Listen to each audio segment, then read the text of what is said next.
compañeros de armas como jefe del nuevo Estado español con poderes absolutos. Desde entonces, Franco viene ejerciendo sobre el país ese poder absoluto que le fue otorgado 39 años atrás. Ahora está a punto de cumplir 83 años. Y esta va a ser la última vez que los españoles le den con vida.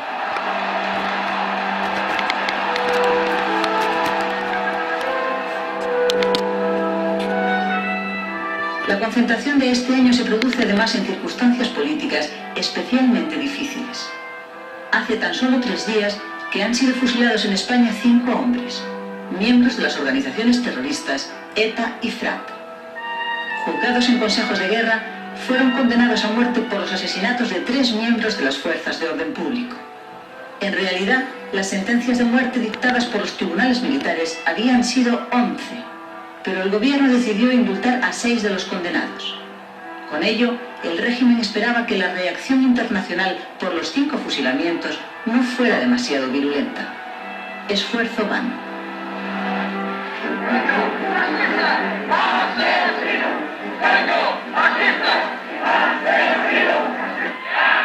Los gobiernos democráticos reaccionan con indignación no disimulada, y las calles de las capitales europeas se llenan esos días de manifestaciones contra el régimen franquista. Pero es en Lisboa donde se producen los efectos más devastadores de las protestas contra Franco y contra los 5 fusilamientos. Allí, los enfurecidos manifestantes queman literalmente la embajada de España.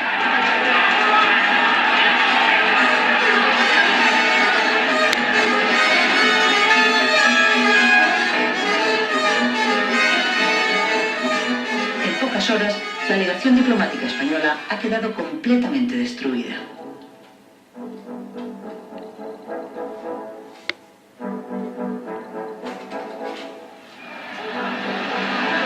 Más o menos a las mismas horas en que esto sucede en Lisboa, en Madrid los franquistas se encargan de hacer oír ante las embajadas europeas su opinión sobre lo que consideran agresiones extranjeras.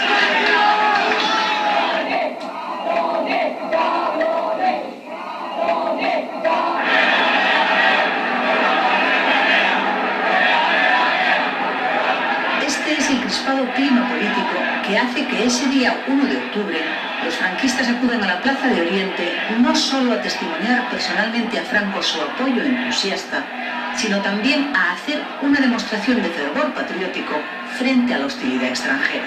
Atención, españoles, habla Su Excelencia el Jefe del Estado. Todo lo que en España se llegó contra Franco obedece a una conspiración masónica y izquierdista en la clase política en contubernio con la Federación Comunista Terrorista Social, que a nosotros nos toca, a ellos les envilece.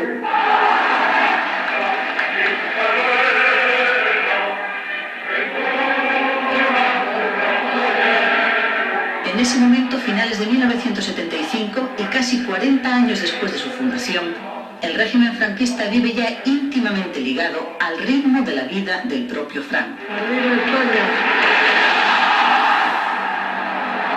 Pero, de momento, Franco vive y con su sola presencia mantiene en pie la vida de su régimen. En ese instante, nada hace sospechar su próxima desaparición. Pero el hecho es que Franco ha iniciado ya el camino hacia su muerte.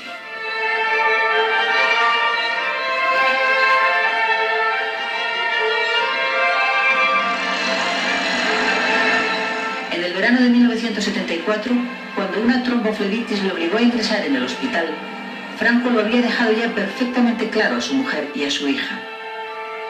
Si me vuelve a ocurrir algo, les dijo, no quiero volver a un hospital. Lo que suceda en casa. La casa de Franco es esta, el Palacio del Pardo, que desde 1940 es la residencia oficial del jefe del Estado. En estas habitaciones se van a desarrollar, pues, los primeros episodios de una larguísima agonía que acabó contraviniendo en todo el el modo en que Franco hubiera deseado morir. Yo tuve ocasión de ser testigo y oyente de unos comentarios de Franco sobre la muerte. Se había producido el fallecimiento repentino del conde de Ruiseñada, persona a la que Franco tenía pues una gran estima. Y comentándola, dijo, y eso sí lo recuerdo textualmente: a mí me gustaría morir en el oficio, cumpliendo el deber, a bien con Dios y en una hora corta. Comprendo, dijo, que es pedir demasiado, pero no deja de ser una petición razonable. Y cada uno de los que estábamos allí estábamos muy distantes de imaginar la trágica y larga agonía que después iba a tener que sufrir.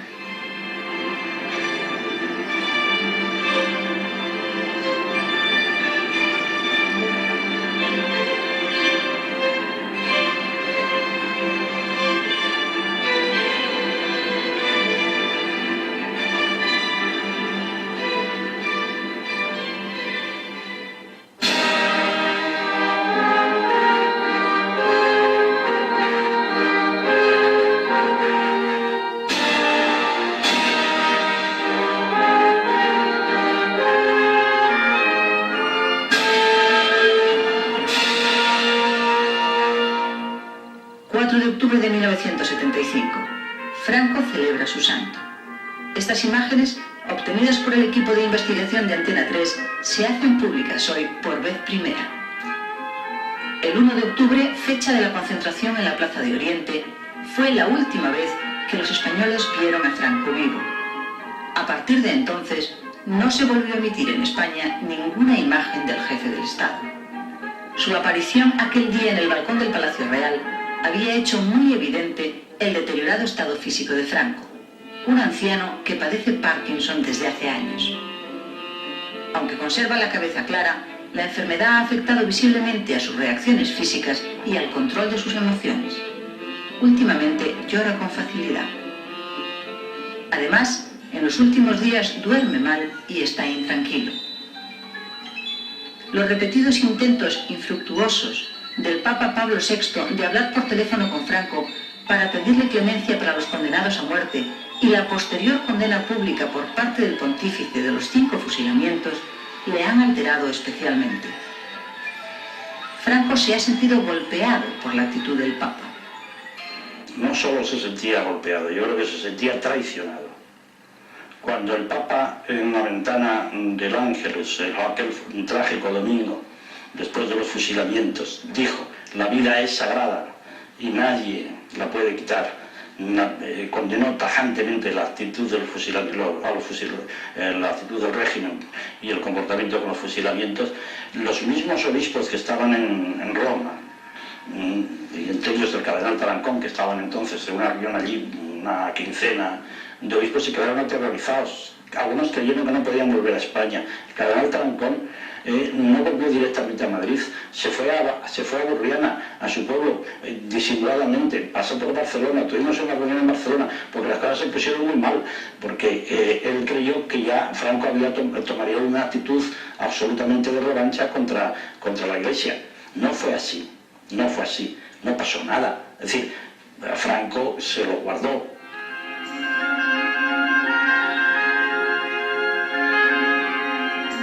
Franco fue siempre un convencido de su papel como baluarte de la cristiandad.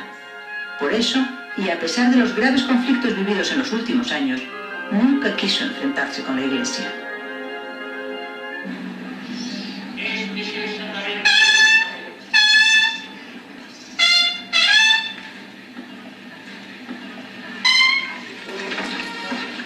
El ejército es el apoyo más firme que le queda al régimen franquista. Sin embargo, las Fuerzas Armadas no son ese bloque sin fisuras dispuesto a defender hasta el final al régimen nacido de la Guerra Civil. Hace tan solo 3 meses han sido detenidos varios jóvenes oficiales de gran prestigio entre sus compañeros de armas. Su delito, formar parte de la llamada Unión Militar Democrática, la UMD, un movimiento cuyo propósito es trabajar para lograr un régimen de libertades en España.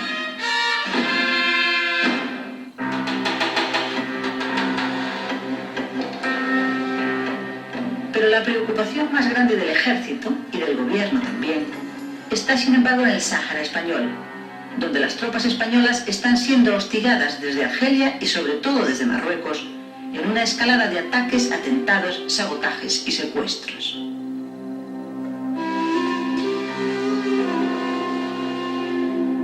Si la tensión sigue creciendo, podría incluso hacer estallar la guerra entre España y Marruecos. Y nada peor le podría ocurrir a un país que, como España, está a punto de entrar en una encrucijada histórica de resultados inciertos.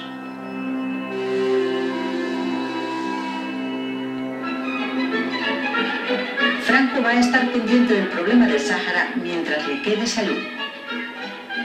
Pero la salud es precisamente lo que se le acaba por momentos. Su deterioro físico es evidente para quienes están próximos a él. Entre estas imágenes tomadas el día de su santo y estas otras, tomadas 8 días después y que tampoco fueron nunca hechas públicas, Franco ha sufrido una pérdida notoria. Es el día 12 de octubre. En el transcurso de este acto, Franco sufre un enfriamiento. Eso va a desencadenar el proceso que le llevará a la muerte.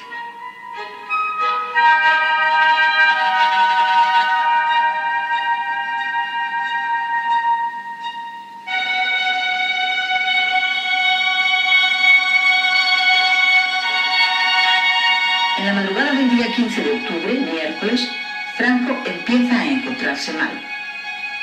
Tiene un dolor en el pecho que se extiende por los brazos. Está sudoroso y siente angustia. Su médico de cabecera, doctor Pozuelo, le da un calmante y vuelve a dormirse. Aparentemente solo ha sido un susto. En realidad, es el principio del fin.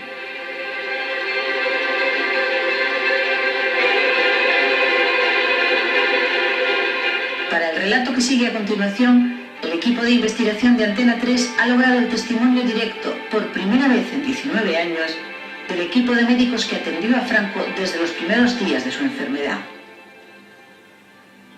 Aún antes de que el anterior jefe del Estado hubiera dejado de existir, los médicos que le atendieron habían sellado un pacto de silencio que nunca hasta ahora habían roto.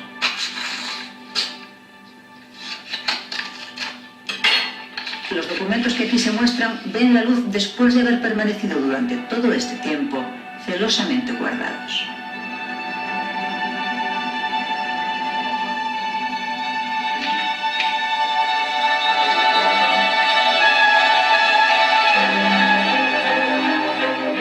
En la mañana del miércoles 15 de octubre, la enfermera que atiende habitualmente a Franco acude al Hospital de la Paz en busca de un electrocardiógrafo para llevarlo al Palacio del Pardo. Al jefe del Estado se le va a hacer un electrocardiograma después del malestar que ha padecido esa noche. Es una mera comprobación de seguridad. El doctor Vitalaza, jefe del Servicio de Cardiología de La Paz, le pide a la enfermera que cuando pueda le traiga un trozo del electrocardiograma de Franco. Para guardarlo como recuerdo, dice el doctor. Bueno, la mañana siguiente yo estaba pasando la consulta como la vez anterior, vino la enfermera, me trajo el rollito del electrocardiograma, me lo metió aquí en el bolsillo de arriba. ¿Han pasado? Pues nada. Yo seguí pasando visita y cuando terminé sobre la 1:30 o cosas así la consulta, pues bueno, aquí ya saqué el rollo y me puse a ver el electrocardiograma. Caray, un electrocardiograma francamente normal, aquí hay un infarto. Entró el doctor Mínguez por ahí en la consulta y dije, mira este electro, a ver qué te parece. Y bueno, pues nada, un infarto. Y bueno, pues este electrocardiograma es de Franco. Este es el electrocardiograma en el que los médicos detectaron por vez primera que el corazón de Franco estaba fallando. El doctor Vitalaza me dijo, ¿te parece? Hay que decírselo a Cristóbal, a su yerno. Dije, sí, pero estaba operando, esperamos a que terminara la intervención. Y una vez que terminó la intervención le dijimos que antes tenemos que decir algo importante y nos pasó a su despacho y le dijimos que su suegro tenía un infarto de miocardio por el electrocardiograma, se quedó muy sorprendido y desde allí mismo llamó al Palacio del Pardo a decírselo a su mujer que estaba comiendo con el general Franco aquel día. Y le explicó que su padre tenía un infarto, que no se lo dijera, le preguntó cómo estaba, le dijo, pues está tranquilo, está comiendo. ¿Y qué está comiendo? Pues pote gallego. Y Y además ha comido 2 platos, en fin, le dijimos, porque mira, que deje de comer, que se vaya a la cama, no le digan nada, que ahora voy a ir con unos médicos a verlo y a hablar con él. Así empezó todo. Son cerca de las 3 de la tarde cuando los médicos convocados por Cristóbal Martínez Bordiú, yerno de Franco, se dirigen, cada uno en su coche, al Palacio del Pardo. Son los cardiólogos Vitalaza y Mínguez y el analista Gómez Mantilla. Ellos, junto con el doctor Pozuelo, su médico de cabecera, van a ser los encargados de darle a Franco la noticia de su estado. Cuando llegamos al Pardo, Franco ya estaba en su cama, estaba inquieto porque, claro, no era normal que entráramos 3 médicos a la habitación. ¿Qué pasa? Y Cristóbal Martínez Bordiú pues le dijo que, en fin, que después del electrocardiograma y las exploraciones que se habían hecho, estos señores, refiriéndose a nosotros, pues dicen que tiene usted algo, que tiene de coronarias, tiene una afección de coronarias y que tiene que guardar reposo. Se quedó reflexionando sin contestar, como hacía todas las preguntas y todas las consideraciones que se le hacían, se quedaba un rato como elaborando mentalmente la respuesta. Pero bueno, ¿qué es lo que pasa? Pues que ha tenido usted, no le dijimos la palabra infarto, sino pues un episodio coronario que requiere pues tranquilidad, reposo, desentenderse de preocupaciones, estar relajado mentalmente y sin actividad física. Dijo que, bueno, que él tenía sus obligaciones que cumplir y que las iba a cumplir. Entonces le dijimos que corría riesgos, que si no hacía lo que le decíamos, de estar en reposo y relajado mentalmente y físicamente, pues que corría riesgos. Y preguntó, ¿qué riesgos? Y pues le dijimos así francamente que riesgo de morirse. Entonces el temblor de Franco progresó, evidentemente, y nos dijo que no podía, que tenía muchos problemas, que no podía. Entonces Vitalaza le insistió con vehemencia, apoyó en la almohada, que tenía que estar en reposo, incluso casi gritándole, y a lo cual incrementó el nerviosismo de Franco. No, es que usted se puede morir y usted lo que tiene que estar ahora es atontado. Así, yo además se lo dije casi poco menos que cogiéndolo por las solapas del pijama. Se puso alteradísimo, temblón, muy excitado. Me retiraron de encima de él y después, unos días después, el doctor Martínez Bordiú me dijo que creía que yo era el único que se había atrevido a chillar al generalísimo en muchos años. Salieron todos de la habitación y yo, como lo vi que temblaba, las 2 manos, temblaba hasta la lengua, le temblaba, pues, con una mirada realmente un poco angustiosa, pues me dio mucha ansia, le cogí la mano y le dije, se la apreté y él me la apretó. Dije, nosotros estamos aquí para ayudarlo, no para crearle mayor conflicto, necesitamos que esté tranquilo, que esté relajado, que esté en reposo. Y entonces me dijo, muchas gracias, me apretó la mano, pero es que tengo muchos problemas. Y yo le insistí, bueno, pero pese a esos problemas usted tiene que olvidarlos ahora. Y entonces me contestó, es que llevo 15 días sin dormir. Quizá la causa fuera el Sáhara. Quizá la reacción mundial de condena tras los fusilamientos de septiembre. Quizá los atentados terroristas contra varios policías. Quizá todo eso sumado. Pero quienes le atendían muy de cerca sostienen que de todos los hechos que se produjeron esos días, lo que alteró más profundamente a Franco fue la condena del Papa. Desde las llamadas reiteradas de Pablo VI pidiéndole clemencia para aquellos condenados a muerte y que finalmente fueron ejecutados, pues aquello parece ser que sí transformó en alguna medida el comportamiento del general Franco, y aquello posiblemente, yo no digo que fuese la espoleta que puso en marcha todo el proceso médico que vino a continuación, pero sí representó indudablemente un cambio en la situación que el general Franco, todo esto coincidiendo evidentemente con la gripe. Los médicos redactan ese primer día a mano el diagnóstico. Se les ha pedido que no utilicen la palabra infarto. Emplean, pues, el término de insuficiencia coronaria aguda. Al terminar de la redacción del diagnóstico de la enfermedad, entramos en la habitación de Franco a entregárselo. Como lo había pedido, se lo guardó y dijo que ya lo diría él a quien creyese oportuno en el momento necesario, y a continuación añadió: me preocupa más lo que dice ese papel que lo que tengo.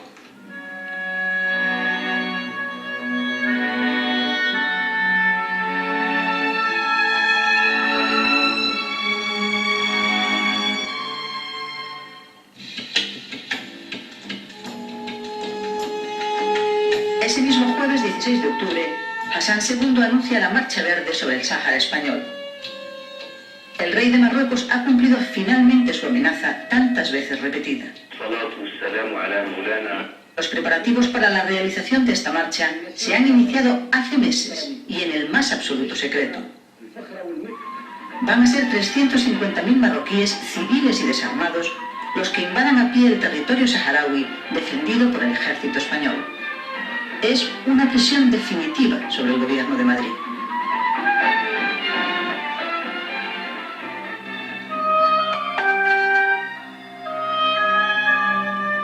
Madrid, viernes 17. En el Palacio del Pardo está convocado el Consejo de Ministros. Los médicos presionan a Franco para que no presida ese consejo, porque en el estado en que se encuentra, su corazón podría no resistirlo.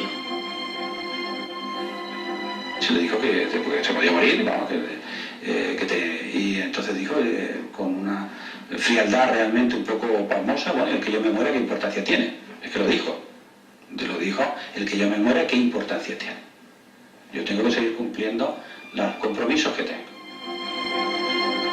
En vista de que no consiguen convencerle, los médicos deciden instalar en una habitación contigua al salón del Consejo los aparatos necesarios para controlar a distancia el corazón de Franco durante el tiempo que dure el Consejo de Ministros.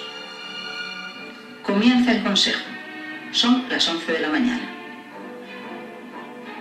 Nos autorizó que si era absolutamente necesario, que si se le paraba el corazón, que si teníamos fibrilación ventricular, o si interrumpiéramos el Consejo de Ministros y actuáramos como tuviéramos que actuar, dándole masaje o un choque. El presidente del gobierno, Arias Navarro, está informado de la gravedad que corre el resto del jefe del Estado. El resto del gabinete entiendo que no, aunque posiblemente el jefe de la Casa Militar y el jefe de la Casa Civil sí que lo sabían.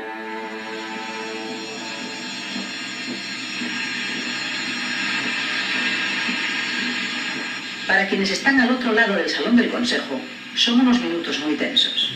Parece que, contra la recomendación de los médicos, el gobierno está tratando asuntos importantes. Y tan importantes deben ser los asuntos, aunque se tratan en un periodo de tiempo muy corto, porque el general Franco, a través del control que los médicos están ejerciendo a distancia, dan manifestaciones muy graves, tan graves como que su vida puede acabar en ese momento. El Consejo está abordando el problema del Sáhara. Eso es lo que altera el corazón de Franco. Creo que hubo un momento en el cual el ministro de Asuntos Exteriores, don Pedro Portilla Mauri, que en paz descanse, pues planteó un aspecto con el que no habíamos nosotros contado nunca, que es que el rey Hassan II había dicho en Barcelona que el caudillo le había prometido que se retiraría del Sáhara. A lo que el caudillo, que parecía estar en aquel momento dormido con los ojos cerrados, cosa que era frecuente en él, con los ojos cerrados, los abrió rápidamente y dijo: no, eso no es cierto, yo nunca le hablé del Sáhara. El Consejo termina, por fin. Han sido 20 interminables minutos. Cuando terminó el Consejo, yo noté que efectivamente, dándole la mano al caudillo, tenía fiebre. Y el caudillo se retiró y nosotros quedamos en el salón de pasos perdidos charlando un rato, y el presidente del gobierno, don Carlos Arias, pues dijo que era conveniente que no nos precipitáramos en la salida, con el fin de no causar ninguna inquietud, porque no queríamos dar evidentemente cuarto a ningún pregonero, porque no se sabía todavía qué es lo que podía ocurrir. La enfermedad de Franco sigue siendo un secreto. Mientras tanto, los médicos de Franco van llevando a El Pardo material hospitalario para atender a Franco allí mismo. Cuando se planteó la actitud a seguir en el tratamiento del generalísimo, lo parecía lo más lógico que se hiciese como con todo el mundo, es decir, pues a una unidad coronaria. Iba a enfermar a una unidad coronaria y para estar correctamente atendido. Pero Franco no quería salir de su casa. Probablemente no quería repetir ninguna experiencia hospitalaria o deseaba morir en su cama. No sé exactamente cuál sería la razón, probablemente esta última, si llegaba a su final, quería morir en su casa. Pues nos pidió que no quería salir a ningún lado y que entonces pues, nos planteamos tener que montar una unidad de cuidados intensivos deprisa y corriendo en su habitación, que fue lo que hicimos aquella tarde. El sábado 18, Franco se encierra en su despacho y escribe su último mensaje a los españoles. Es su testamento político y lo deja en un blog sobre su mesa. Sabe que va a necesitarlo pronto porque le queda poco tiempo de vida.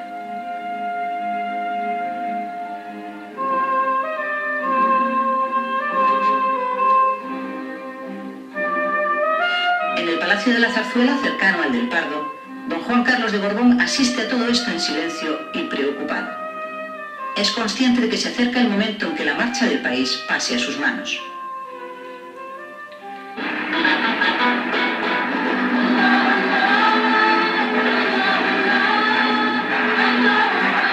Marruecos. El despliegue logístico montado por las autoridades para trasladar a más de 300.000 civiles hasta Tarfaya, la última población antes de alcanzar la frontera con el Sáhara español, se está desarrollando según lo previsto. Hay un clima de enorme excitación y euforia entre los participantes.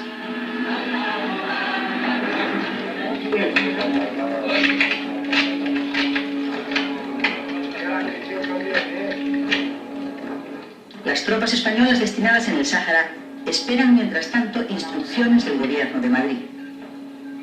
Saben que van a tener que entrar en acción de forma inminente, pero aún no se les ha dicho en qué sentido.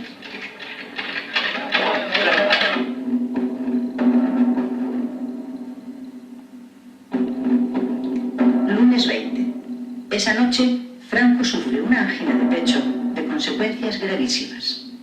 Es una situación muy grave dentro de la evolución del infarto de miocardio y el pronóstico sobre todo se ensombrece de una manera extraordinaria. En plena madrugada, los médicos telefonean al presidente del gobierno, Carlos Arias. Es imprescindible que sepa cuál es la situación.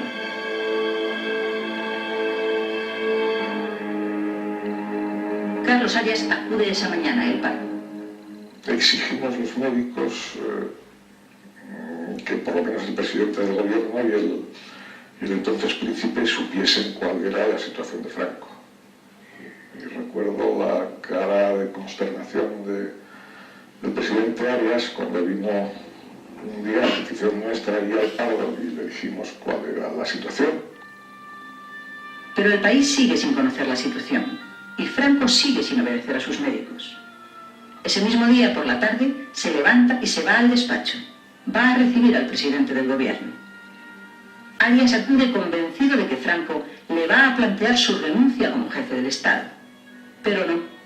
Franco le ha llamado para hablarle del Sáhara. Y ahora Navarro nos dijo que Franco había dicho que se pusieran 3 filas de minas de unas determinadas características y que se comunicara al gobierno marroquí, concretamente al rey Hassan, que era una decisión suya personal. El que se pusiera en esa. Pero el gobierno de Madrid no se siente en condiciones de amenazar a Hassan II ni de arriesgarse a una posible guerra con Marruecos. Franco se está muriendo y el futuro de España es una incógnita. El momento es delicadísimo. El país no podría soportar los efectos de un conflicto bélico. El gobierno va a intentar llegar a un acuerdo con Marruecos. Pero eso no llega a saberlo Franco. La idea de que Hassan consiga forzar la retirada de España del Sáhara le hubiera resultado particularmente irritante a Franco, un hombre que alcanzó el generalato por méritos de guerra en el Protectorado Español de Marruecos y que mandó la Legión.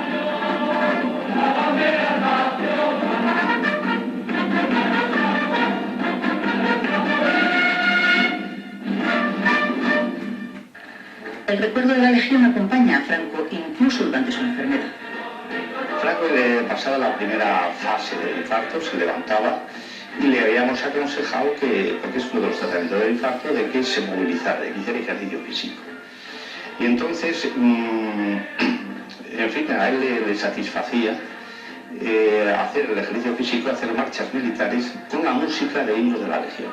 Era muy curioso verle paseando por la habitación, por los pasillos del Pardo, pues con marchas de la Legión y marcando el paso.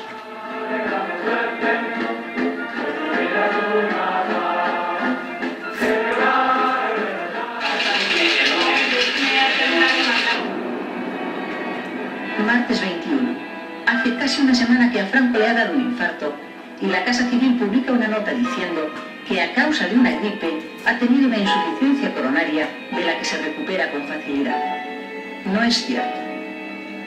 La situación de los médicos que tienen en sus manos la vida de Franco se hace insostenible y deciden redactar en secreto un documento en el que dejan constancia exacta de lo que ha sucedido desde que ellos llegaron a El Pardo. Nosotros nos estábamos muy preocupados porque en definitiva teníamos una gravísima responsabilidad personal ante nosotros mismos y ante España, ante el país. Porque estábamos atendiendo al jefe de Estado sin que nada supiera, sin saber el diagnóstico, porque él nos había impedido decirlo, nos había prohibido decirlo.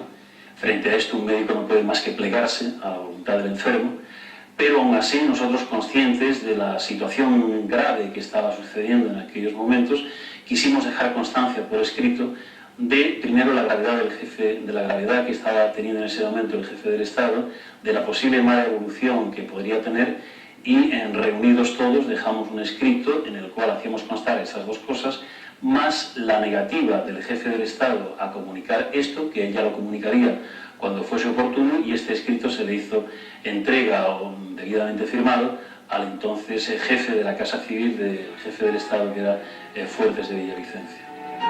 Además de eso, los médicos siguen presionando para que se les diga la verdad a los españoles. Les dijimos que había que informar al pueblo español.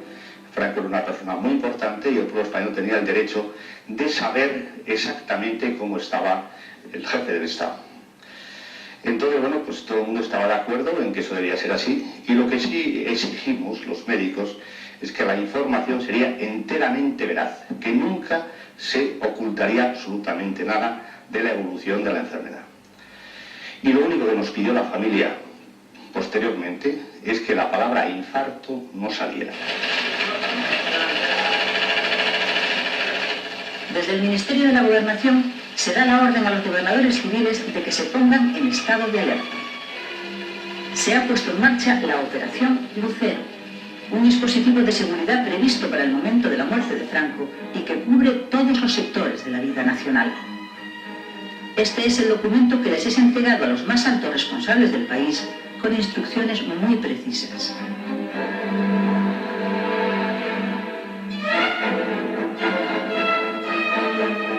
La máxima preocupación del régimen es que no se altere el orden público. Pero el gobierno teme que se produzcan incidentes. Y muchos destacados miembros de la oposición democrática son detenidos y enviados a la cárcel sin cargos. Allí permanecerán hasta que Franco muera. Para entonces los alrededores del Pardo se van llenando de periodistas, porque nadie ha creído la versión oficial sobre la salud de Franco y porque algunas emisoras extranjeras han dado incluso la noticia de su muerte. Los periodistas están pendientes de la bandera que ondea a la entrada del palacio. Si es dejada a media asta, será cierta la noticia de la muerte emitida por la BBC. Ya no se puede ocultar por más tiempo la verdad. Los médicos logran, por fin, explicar los hechos. Se hace público el primer parte médico, pero la versión oficial sigue maquillando la realidad. Caudillo venía afectado desde el jueves de la semana pasada de una afección gripal de las que son tan frecuentes en estas fechas. Pese a ello, su ejemplar sentido del deber le llevó a presidir el Consejo de Ministros del viernes 17 que se celebró en el Palacio del Prado. En el mismo momento en que el ministro de Información, León Herrera, se dirige a los periodistas, el corazón de Franco está fallando otra vez. La situación vuelve a ser de emergencia máxima. Yo estoy monitorizando en ese momento con la enfermedad y el cuadro es realmente muy dramático porque tiene una crisis hipertensiva brutal, tiene trastornos del ritmo que indican que ese corazón puede pararse en algún momento, el dolor es incontrolable, la situación hemodinámica, esto no sé si se va a entender bien, la situación circulatoria, por decirlo de alguna manera general, es muy comprometida. A base de tratamiento muy intensivo lo logramos sacar de aquel estado. En España no hay realmente en esos momentos un jefe del Estado. Y el día 26, Cristóbal Martínez Bordiú va a pedirle al príncipe que hable con Franco para que le traspase el poder. Cristóbal nos contó que había visto por la mañana al presidente de las Cortes, al presidente del Gobierno y al príncipe de España. Y que al principio le había dicho que no iba a ver a Franco a pedirle la sucesión a la jefatura de Estado, pero ante insistencia de Bordiú en que decía que querían tener un padre vivo y no un jefe de Estado muerto, pues dijo que iría por la tarde a hablar con él, pero puso la condición de que Franco tenía que estar completamente lúcido, de que no perjudicase esa conversación a su enfermedad y de que, bueno, si había una cesión de la jefatura de Estado, pues tenía que saber que era irreversible. En vista de eso, los médicos que atienden a Franco son convocados a una reunión urgente que hoy relatan por primera vez. Por la tarde hubo una reunión, efectivamente, donde con toda la familia, el gobierno, el presidente de las Cortes, los militares, jefes de la Casa Civil y Militar, otros militares de otras regiones militares, nos separábamos médicos allí por encargo de Cristóbal Martínez Bordiú. Teníamos que decidir si el rey, si el príncipe entonces, iba a venir a pedirle a Franco que dejase en sus manos la jefatura del Estado.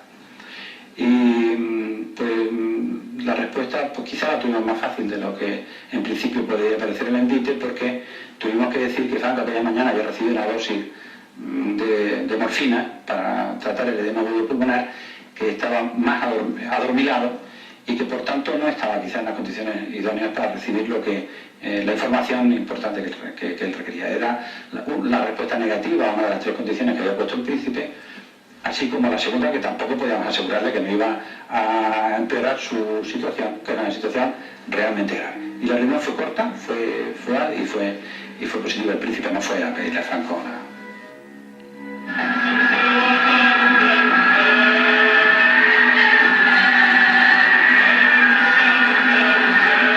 El problema del Sáhara se está poniendo al rojo. Los 350.000 marroquíes están llegando a Tarfaya, en el límite con la frontera del Sáhara español, donde se están concentrando antes de avanzar. La Marcha Verde es una amenaza cada vez más próxima. El ejército español, siguiendo las órdenes del gobierno, se ha retirado unos kilómetros hacia el interior. Pero a partir de esa franja que ha dejado libre, se han instalado dos extensos campos de minas. Si la Marcha Verde avanza hasta ahí, habrá decenas de miles de muertos. Y España y Marruecos entrarán en guerra.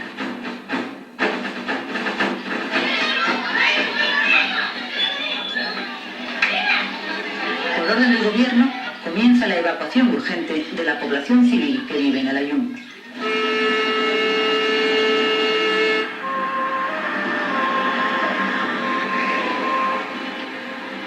El 31 de octubre.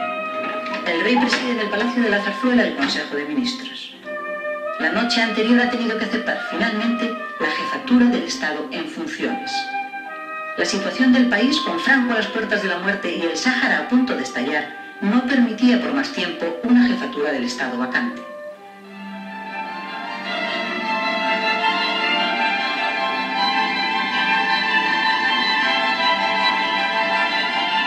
En el entorno de Franco todos están esperando su muerte y están de acuerdo también en que no se siga luchando para evitarla. De acuerdo pues con la familia, llegamos por la petición de ellos de que no se tomase ninguna actitud agresiva, de dejarle, digamos, morir tranquilamente en su casa sin hacer ninguna cosa extraordinaria. Y esto fue así, pues, hasta que el cuadro se complicó con las hemorragias digestivas. Desde los primeros días de noviembre, unas hemorragias digestivas causadas por la tensión mental se han ido haciendo cada vez más intensas en Franco. mañana, a últimas horas de la mañana, tuvo una violentísima hemorragia digestiva por la boca, en la cual estaba la doctora Maripa Sánchez, que lo intubó, y antes de la intubación a borbotones por la sangre. El pobre enfermo decía: "Dejadme morir en paz", una frase que dijo. La sangre pues era una hemorragia digestiva con vómitos de sangre, sangrando por la nariz, por la boca, con coágulos que había que retirar de la boca para impedir que se atragantara o que se le fueran por la vía respiratoria. Y llegó a una situación crítica en que se planteó la disyuntiva, bueno, y así lo hicimos a la familia. Se planteó: este señor ahora no hacemos nada y le dejamos morir tranquilamente porque esto no tiene otra salida, o la única salida es operarle, abrirle la barriga y cortar la hemorragia, que es la que le va a llevar a la muerte. Después de muchas dudas, se decide operar. La cuestión es ¿dónde? Porque todos recuerdan que Franco ya dijo que quería morir en su casa. Y porque el responsable de seguridad no da garantía si se le traslada a un hospital. Se apuntaron posibilidades de una tienda de campaña militar, de una ambulancia, una roulotte de quirófanos de campaña, y se pensó en el botiquín del cuartel de la tropa que ha cuartelado en el Pardo. Un botiquín que estaba en desuso, que estaba convertido en un trastero y que aquella misma tarde hubo que habilitar como quirófano.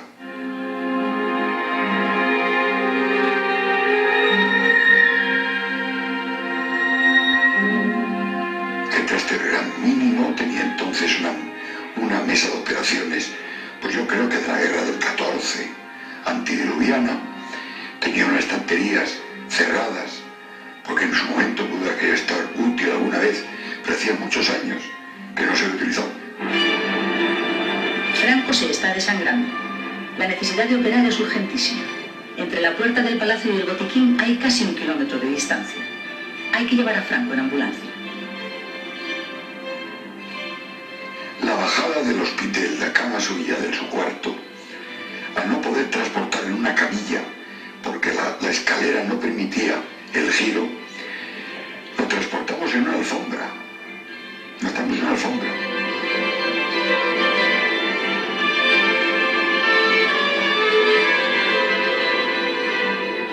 En el corto trayecto desde la puerta del palacio de Salimos, en la ambulancia, en la alfombra, al cuartelillo, me impresionó grandemente, era de noche, el respeto y los taconazos de la Guardia Civil. Estábamos transportando en aquella ambulancia, atrévame a decirle, a un pelele humano.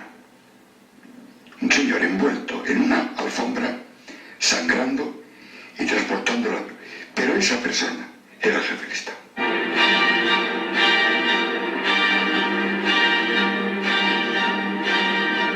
Lo transportamos a aquel sitio, sangrando.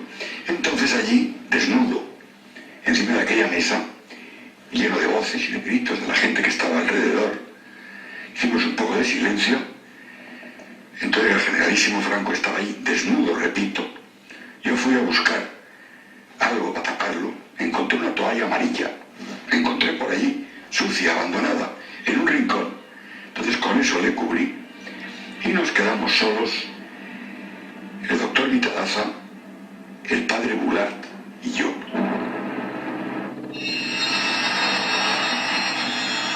Bueno, pues inició la intervención por el doctor Hidalgo Huerta, que trajo su equipo del entonces Hospital Francisco Franco. Se instaló todo, se hizo la intervención quirúrgica y se fundieron los plomos. Se apagó la luz. En plena intervención nos quedamos a oscuras. ¿Qué hacer? Llamaron al electricista del pueblo del Pardo, que vino,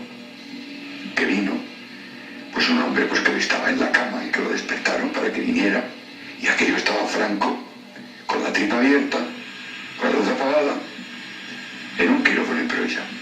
Entonces este pobre hombre, que vino con una zamarra, en zapatillas, pues recién salió de la cama, hizo lo que pudo y se hizo la luz. Enseguida se da la orden de que todo el regimiento permanezca a oscuras.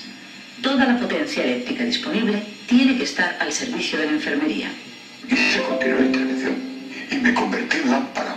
Me dieron una lámpara y me colocaron encima de ahí, iluminando como pude.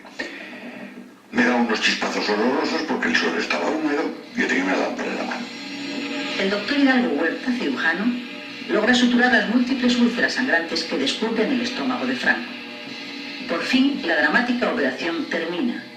Y el hecho es que, de momento, le salva la vida a Franco. También es así que le salvó la vida, que estaba Monseñor Boulard ya una vez terminada la intervención dándole las recomendaciones del alma y todavía el generalísimo anestesiado. Y el doctor Alonso Castillo, que estaba sosteniendo una lamparilla de mano con la cual el cirujano le había operado, yo le estaba tomando el pulso y la tensión, y yo le miré, digo, Monseñor está diciendo, acoge en tu seno, Señor, el alma de tu siervo Francisco. Yo le tomaba el pulso, 80, vital, 14,8. Él estaba en aquel momento con unas constantes vitales perfectas. O sea que en aquel momento Dios no podía acoger a Franco en su seno. Es una gran sorpresa para todos los médicos que han visto a Franco literalmente en el umbral de su muerte. Pero su recuperación es tan evidente y tan rápida que de la mesa de operaciones se le devuelve a su cama en el Palacio del Pardo.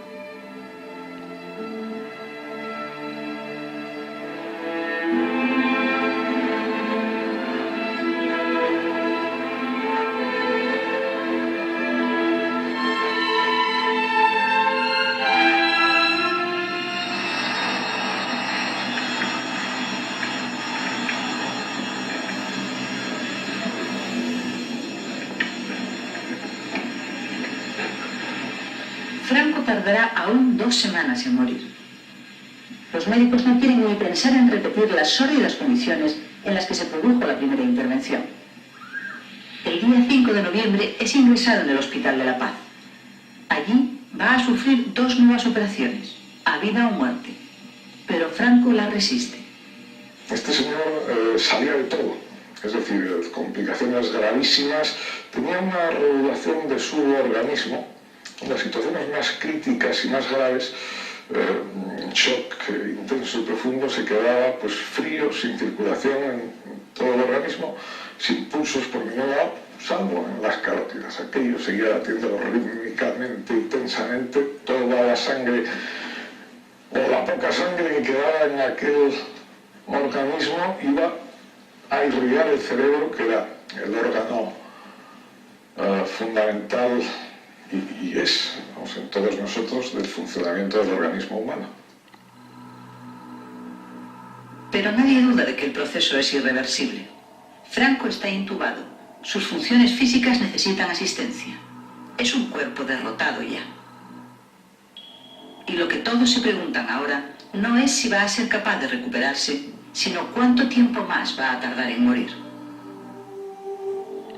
شعبي العزيز، غدا إن شاء الله ستخترق الحدود.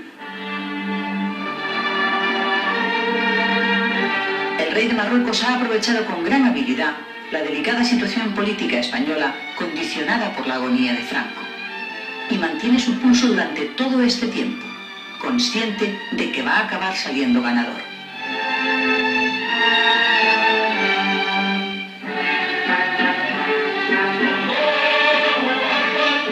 El día 6 de noviembre la Marcha Verde atraviesa la frontera del Sáhara español y sigue avanzando hacia el interior.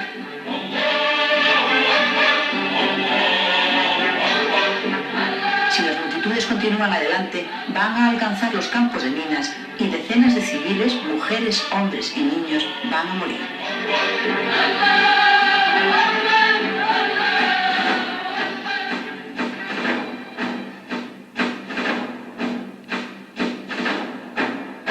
El ejército español está preparado para atacar.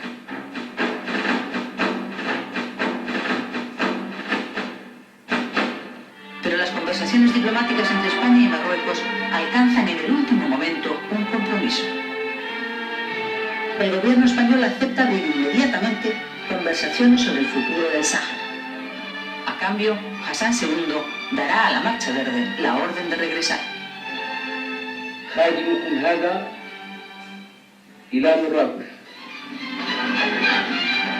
El rey Hassan ha ganado finalmente su partido.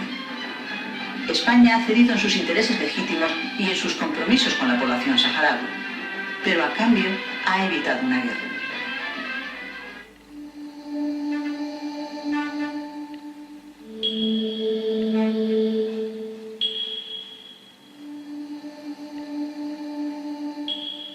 La agonía de Franco está siendo interminable. Los médicos que le atienden son acusados de estar prolongando innecesariamente y por razones políticas la vida del enfermo. Ellos, entonces y ahora, lo desmienten. Para la actuación médica de todos los médicos, de todos nosotros, no influyó absolutamente nada, ni hubo, ni por parte de la familia, ni por parte de políticos, ni por parte de militares, ninguna presión en ningún sentido para que se le prolongase la vida a Franco. Actuamos según nuestro recto conocer y entender, como si hubiese sido cualquier otro enfermo. En la noche del día 19, el jefe del Estado es prácticamente un cadáver. La noche que falleció, pues me tocó a mí quedarme allí en La Paz. Y bueno, pues en el monitor se veía el electrocardiograma, que se fue deteriorando y hasta que se paró. Son las 3 menos 20 de la madrugada del 20 de noviembre de 1975.